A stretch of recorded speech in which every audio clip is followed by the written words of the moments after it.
In question 6, we're given f of x is equal to 9 minus the quantity x minus 2 all squared. In part A, for 1 mark, we're asked to write down the maximum value of f of x. That's simply going to be 9. When x is equal to 2, we'll have a maximum value of 9. So stating this here, for 1 mark, the max will be equal to 9. In part B, it says sketch the graph of y equals f of x, showing the coordinates of any point at which the graph meets the coordinate axis. The question carries 5 marks. This is a parabola.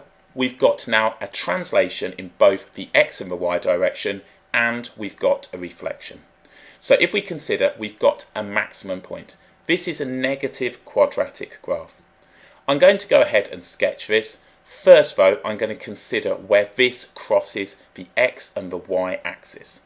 So if we think now, when x is equal to 0, we will have now y will be equal to 9 minus, and then we're simply going to have minus 2 squared. So that will give me that y will be equal to 9 minus 4, so we got 5. And that's going to be the point just here, so we're going to have 0, 5. If we consider now where this crosses the x-axis, that is where y is equal to 0. So we can say that 0 will be equal to 9 minus x minus 2 all squared.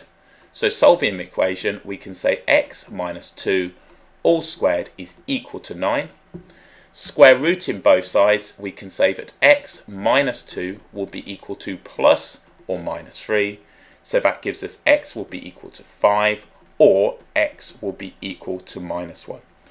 You can of course expand this out and look to refactor, or you can just square root both sides. So what I'm going to have is this point right here. We're going to have minus 1, 0, and we're going to have the point over here, and that's going to be 5, 0. We've got a maximum value which we don't need to put on, but that's going to be at the point just here, and that will be at 2, 9. So all we need to do is a sketch of a parabola, a rough sketch of a parabola open downwards, and it will look something like so. So this now is my parabola, and we're coming through, and we've got these points right here. So we've got minus 1, 0, 5, 0, 0, 5, and we've got a rough shape to the graph. 5 marks in total. We're now told the points A and B on the graph of y equals f of x have coordinates minus 2, minus 7, and 3, 8 respectively. In part C, we need to find in the form y is equal to mx plus c an equation of the straight line through A and B. So, as in the last question, for the equation of a straight line, we need 2 things. We need a point that it goes through, and we've got a choice of 2, and also a gradient. So let's go ahead and work out the gradient. The gradient is the change in y, so that will be 8 minus 7 over the change in x, which is going to be 3 minus 2. So that's going to give me 15 over 5, which is going to give me now 3. So I've got a gradient. I can choose any points. I'm going to go ahead and choose B. B has the coordinates 3, 8. So y minus y1 is equal to m, the gradient, x minus x1. Subbing these values in, y minus 8 will be equal to the gradient, which is 3, x minus 3. So at this stage, all I'm going to do is expand the brackets on the right and add 8 to both sides. So y will be equal to 3x minus 9 plus 8, which is minus 1. So we're offered 4 marks in total for the equation of a straight line. In part D, we're asked to find the coordinates of the point at which the line AB crosses the x-axis. So this is the line AB, and we can state if this crosses the x-axis, y will be equal to 0.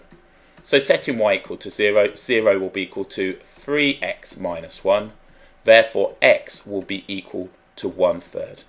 So we're going to have the coordinates 1/3, 0, and 2 marks in total for that part.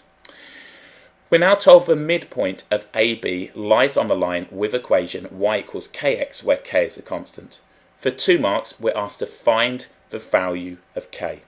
So, a few different ways we can do this. Let's go ahead and look at the midpoint.